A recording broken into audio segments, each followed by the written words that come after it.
শীতের সময় জানেন, গাছগুলোকে দেখলে মনে হয় সব শেষ, পাতা নেই, সব শুকনো। একদিন নিঃশব্দ মনে হয় এই গাছটা আর কখনো সবুজ হবে না, কিন্তু সত্যটা কি তা জানেন? গাছটা কখনো হাল ছাড়ে না। সে চুপচাপ অপেক্ষা করে বসন্তের জন্য। আমাদের জীবনটাও ঠিক এমনই। কখনো কখনো এমন সময় আসে যখন সবকিছু ভেঙে পড়ে, স্বপ্নগুলো ঝরে যায়, ঠিক গাছের পাতার মতো।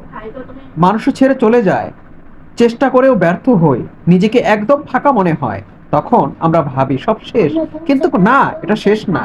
এটা শুধুমাত্র আপনার জীবনের শীতকাল। মনে রাখবেন, শীত কখনো চিরস্থায়ী না।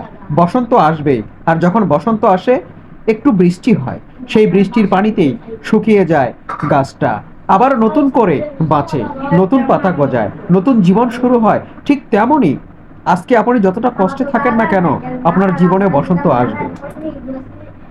হয়তো আজকে আপনি একা, হয়তো আজকে কেউ আপনাকে বিশ্বাস করে না, কিন্তু একটা কথা মনে রাখবেন,